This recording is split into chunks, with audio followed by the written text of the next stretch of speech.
You're listening to the Elevate Your Call to Service podcast. Here you'll gain tools to lead proactively, conquer overwhelm, and revitalize your law enforcement teams and your agency. We're your hosts, Michael and Cathy McIntosh. Mike is a retired sheriff and current division chief in the Denver metro area with nearly 40 years of law enforcement experience. Cathy is a business and branding expert and a longtime law enforcement wife with a unique perspective on the human side of law enforcement. Together, we share a powerful blend of practical experience and insightful roadmaps to help you elevate your call to service.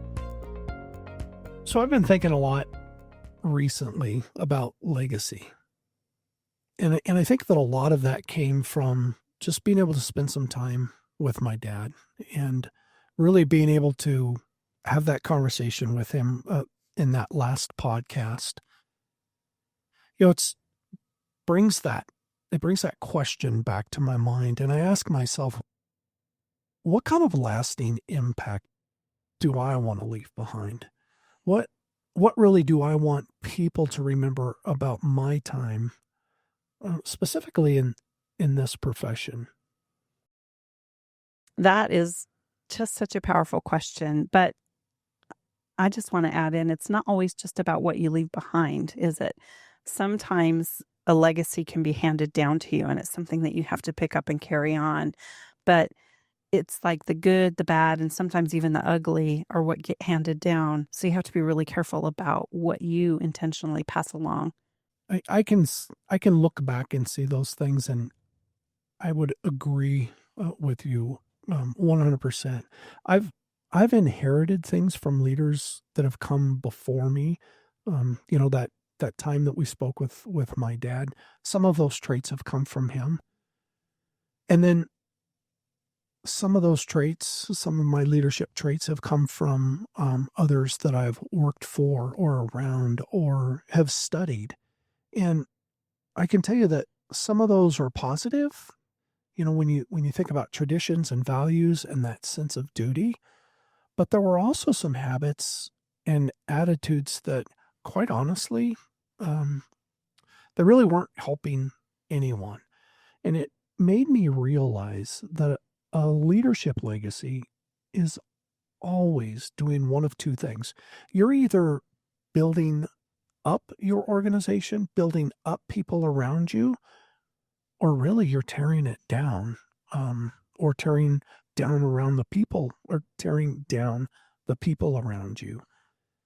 And sometimes that happens and you don't even mean to do it. Yeah, I would agree with that completely. And I feel like sometimes leaders get on autopilot, or they start just getting into reaction mode instead of proaction or intention, and they don't even know which direction they're heading. I've seen people get stuck for a lot of different reasons. And sometimes it's because of the mistakes and failures that were handed down to them at the beginning.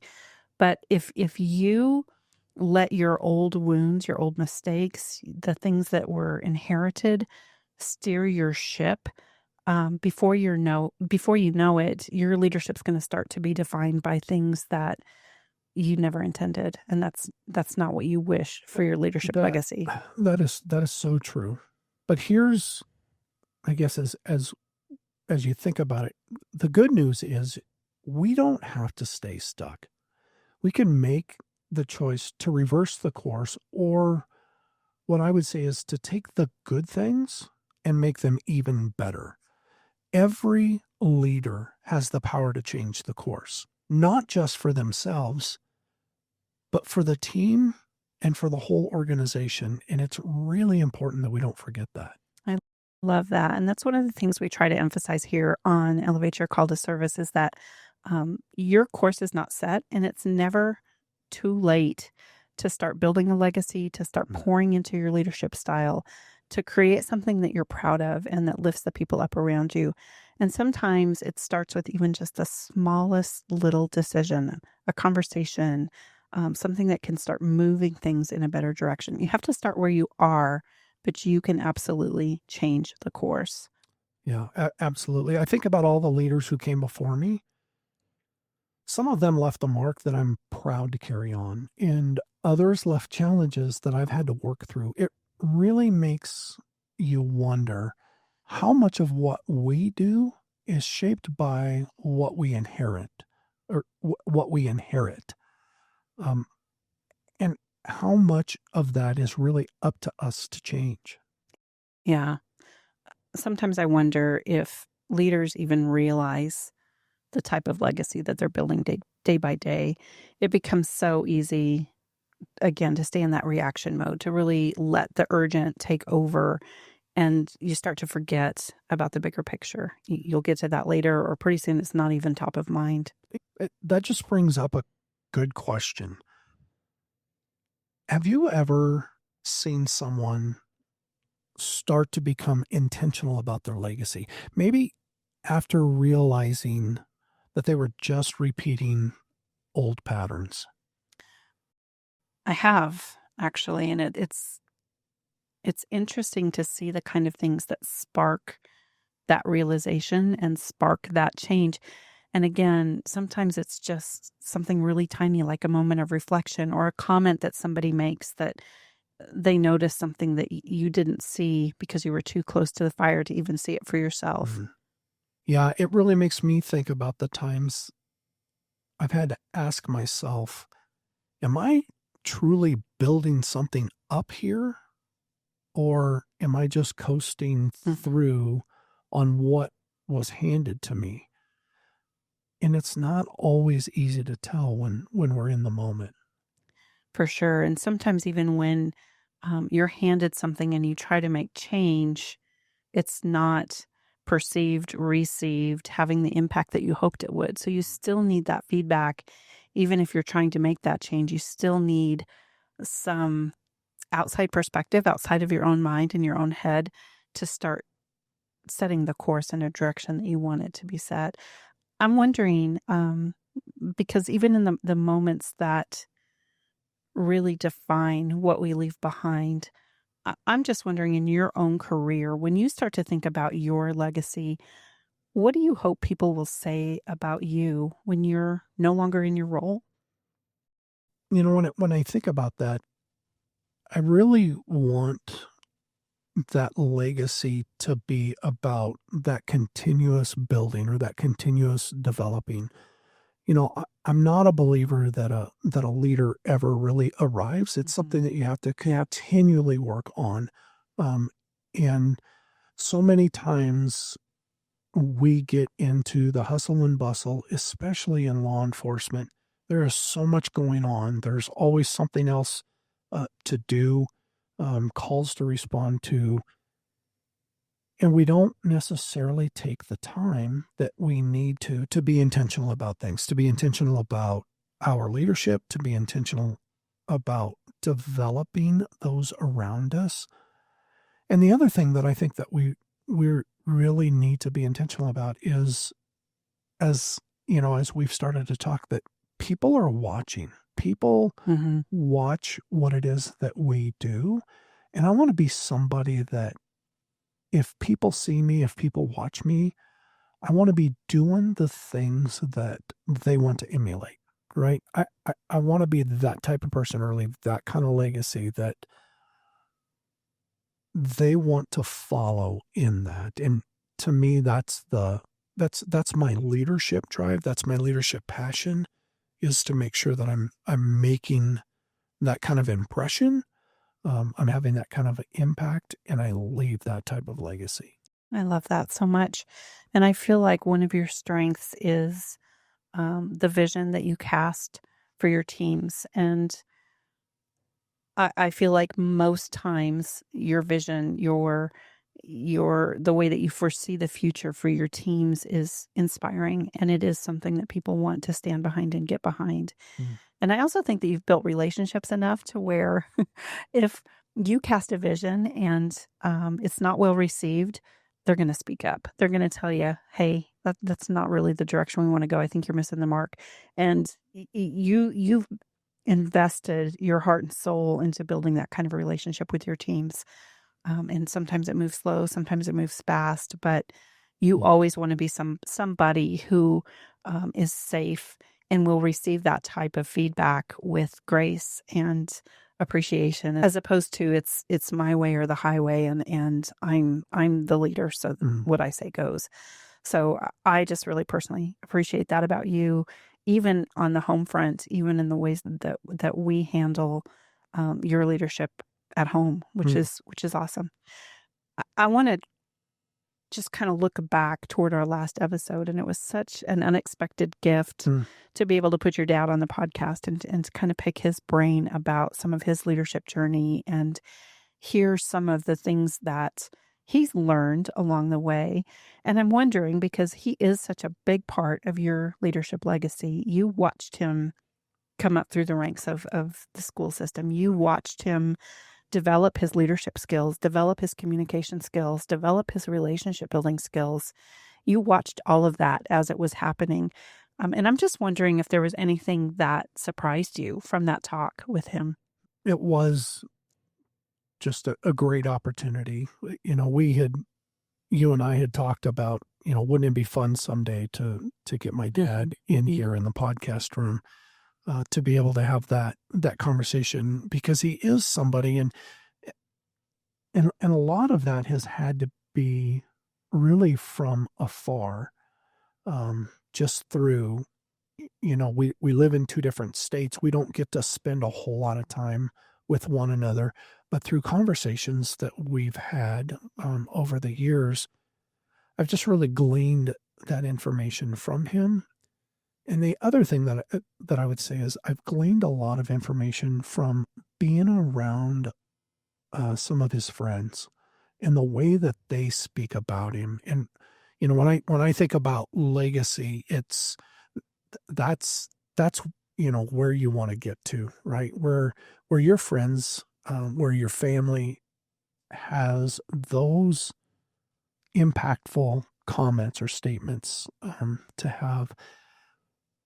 Was I surprised about anything? I would tell you that I know how hard he worked to get to where he was at. Um,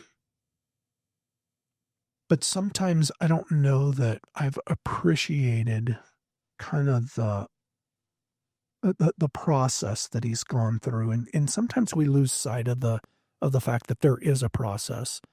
There had been times where it was, how come I'm not there? But you also understand that, it's a lifelong journey. Leadership is, Mhm. in going back to that first question that you asked, when what kind of a legacy do I want to have? It's understanding that you never stop learning, and you never stop trying to ensure that you're taking that next step. Um, and through that process, that intentionality really kind of came shining through in that conversation with him, and it's something that I didn't really realize he was doing, but I think that I've gleaned a lot of that from him over the years. Mhm. So things that you notice and watch that you don't even really notice that you're noticing. Right, And right, all of a sudden they're just part of who you are right. because you've watched him accomplish it Yeah, it's so just, well. and to me, that's really kind of what that mentorship is, or that true leader.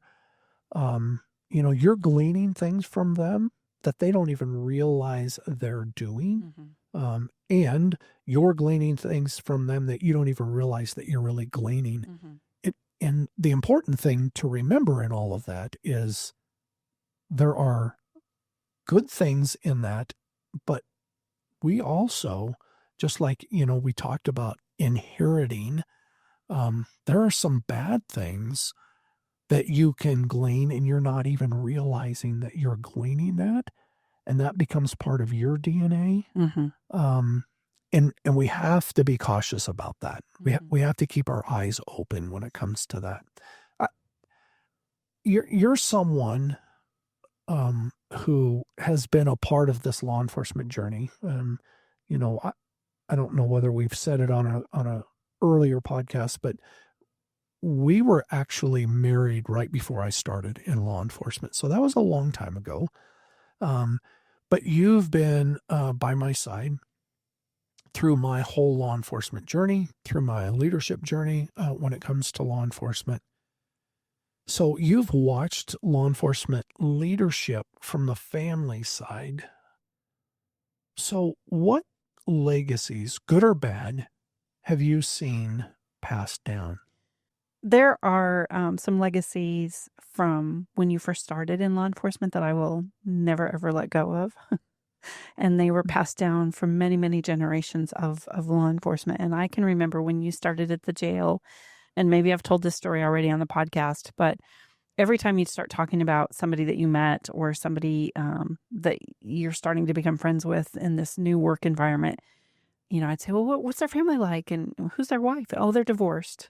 Oh, they're divorced. Oh, they're divorced. And it just kind of made me sit up with my eyes wide open. Okay, is this part of what's coming in our future? Because I'm not really going to stand for that.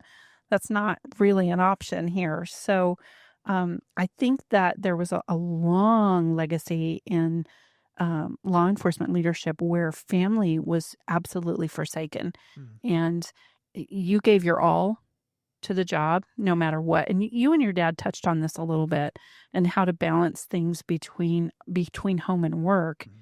And it's absolutely possible to give your all while you're at work and to give your all while you're at home and to not have to forsake one or the other. And so that was a legacy that I remember, and one that's definitely shifted over the generations of leadership. Now it feels very much like family's appreciated, it's honored, it's recognized and acknowledged. Um, there are still leaders in the mix. Um, I heard tell that there was one leader who got in front of a family gathering and basically told new officers, "If your wife's not on board, get a new wife." Um, no, Yeah. I am not about that life at all. And I know that that's one of the things that you've been instrumental in the agencies you've been involved in is recognizing that if your home life is not solid, Mm. your work life cannot be solid. So, let's do what we can to balance and to make things whole in in all of it. I have seen that change, that whole um, home life, work life. What is it that we do to make sure that we're nurturing both? And that has drastically changed just in the I say just in the 4 decades that I've been in law enforcement, but um, and that is a wonderful thing that that has changed, and a lot of agencies have come on board, especially when it comes to the wellness piece, and that's a piece of it, Hmm. right? Our our family should not be sacrificed for our law enforcement profession, and there's so many times that happened um, early on in my law enforcement career. Speaking of the time that you spent early in your career, can you think of some ways that your early leaders um, really kind of showed you what legacy leadership looked like? Obviously, the sheriffs that I've worked for over the years, um, I would say that they had different impacts on me, and some of that was because of them, and some of that was kind of where I was at in the organization at the time. So the sheriff that swore me in, um, there were there were things. He was very unapproachable, and that had an impact on me because that's not who I am. And I never wanted to be somebody that was unapproachable as a leader, especially when you get to you know to that position and you're leading a, a whole agency and you're just not an approachable person. The next sheriff that I worked for, and that was Bill Shear, Bill had a kind of a legacy of he was a cop's cop, right?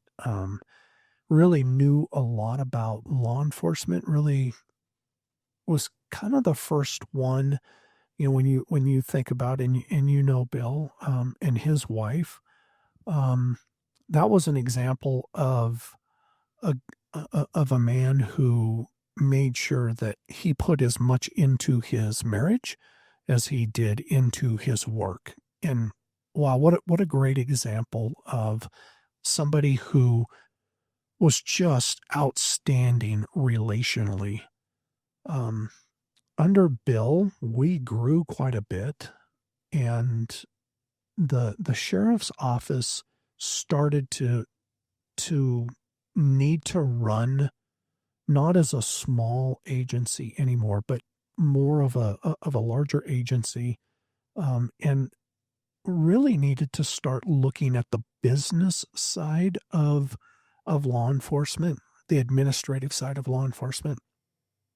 And I would say that that's where the next sheriff, Doug Dar, that's where he was so incredibly strong. He had such a great business sense and administrative sense, and that really displayed in his leadership and the way that he ran the organization.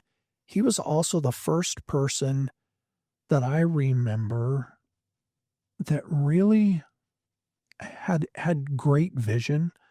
Um, he always looked at when there was an obstacle, not that it was going to be something that prevented us from doing something, but what are the different ways that we can get over it, through it, around it?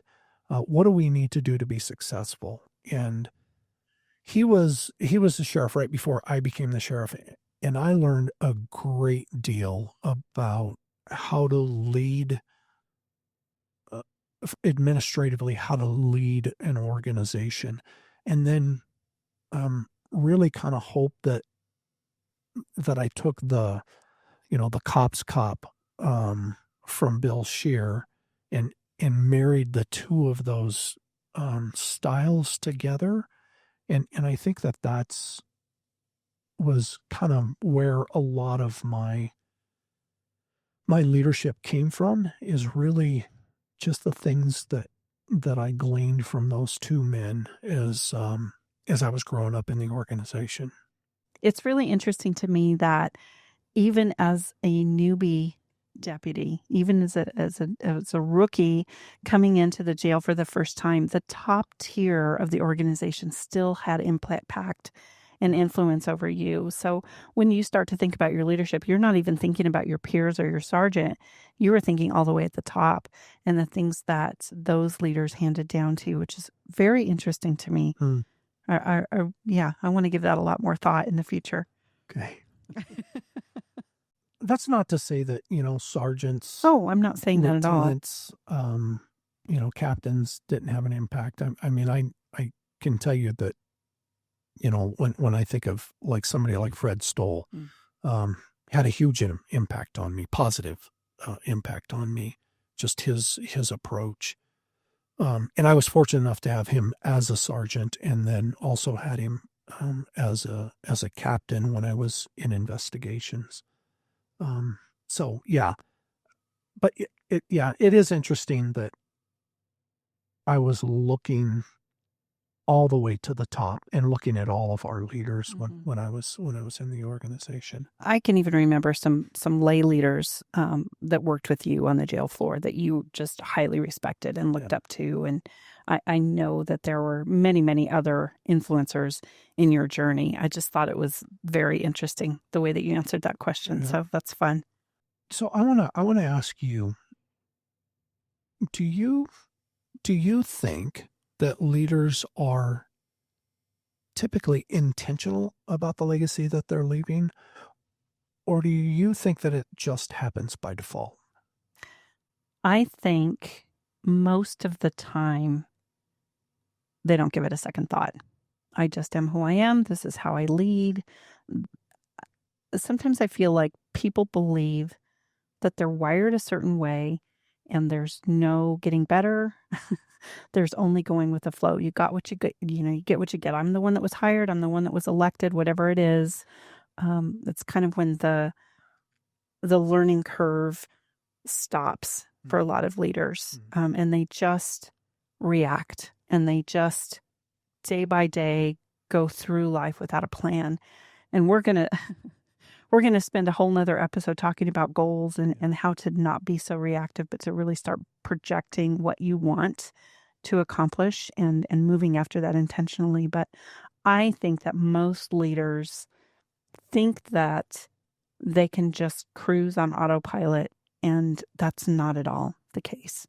I've also seen leaders who have been very intentional and very purposeful about continuing to learn and grow and be inspired and motivated by the people around them.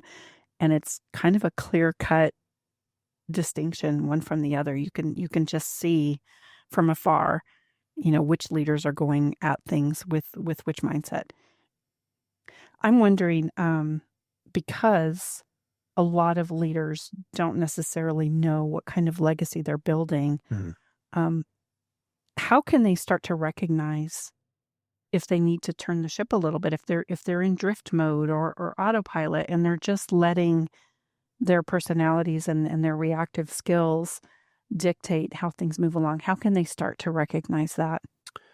It's such an interesting question because I look back at myself, um, and I would tell you that I was one of those leaders. It was, this is what I brought to the party. Now I've gained insight along the way, but I was never really intentional about my leadership development, really until I had become a lieutenant. And it wasn't the fact that I became a lieutenant, it was I had gone to a course, and there was this, and we've talked about it in the past. There was this comment that was made by Jack Enter, about supervision and the fact that people are leaving law enforcement organizations in droves, like in the 70s to 75% of the folks that leave a law enforcement organization are leaving because of their supervisor. Period. Cut and dry. And that just smacked me right in the face. And it really had a profound impact on the way that I started seeing supervision and leadership in a law enforcement organization. And because of that, then I started to become intentional about the actions that I was taking, Mhm. and really how I wanted to leave a legacy, how I wanted to start to um, view or have others view me. So I think that at some point there has to become this self awareness Mhm. where you realize that you're just going through the motions, and there's a lot of people that are very successful doing that. Mhm. Um, but what they can't do is they can't replicate that, right? So if somebody comes up to them and says, how is it that you've done what you've done? And if you're just going through the motions and that's just who you are, that your God-given talent, that's great, but that doesn't help anybody but you. So that self-awareness. Now, sometimes that self-awareness comes in that inquisitive mind that you start to ask other people that you can trust, other people who are willing to give you that honest feedback as to kind of where you're at. And, we talked about Doug Dar. He was one of those guys that I had asked a question and he gave me some honest feedback that I was not expecting to get. But again, was one of those very impactful comments that really kind of changed the way that I looked at leadership. So I think it's a combination. I think that there has to be self-awareness, and or you're going to need people around you that can help bring that together. Mm-hmm. That's really good stuff. It's already time to wrap this episode up. I feel like we could talk about this for a very long time, Yeah. but I know that you want to give a challenge to our listeners. What's one thing that they can do this week that's going to start moving them into building a legacy that they can be proud of? And it goes back to the comments that I just made, right? We need to be intentional about understanding how important that is, what kind of legacy we want to leave. So we really need to spend some time this week to write down what you want your leadership legacy to be. You may have never thought about that. And if you haven't, now's a great time to do that. If you haven't thought about that before, it may take you a little bit longer. I would hope that you could spend anywhere between 10 and 30 minutes just thinking about what I want that legacy to be.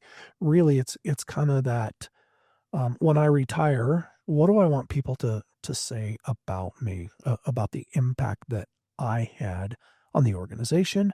Or for me, it's not necessarily the organization, but it's more about the people in the organization. What kind of impact did I have on the people in the organizations that I had an opportunity to work on or work in? And then I would ask, a trusted colleague or a family member, what legacy that they think that I'm currently building. If I was to retire today, what would they say? What would that look like? And then we need to really kind of compare the two, right? And if I'm a long ways away, from where they say I'm at to where I want to be, what do you need to do to close that gap? That's good. And when you set that vision and you decide where you want to go and what you want people to say about you and how you want to be thought of when you leave this profession, now you can take steps to reverse engineer your actions and your attitudes and the way that you're perceived. And you actually start to bring that vision to reality, Right. because you're intentional about it. If you don't know where you're headed, you're never going to get there. You have to know what your destination is so that you can be very intentional about mapping out a course to get there and to cross the finish line. Great conversation today. Yeah. Thanks so much. Yeah, absolutely. Thank you.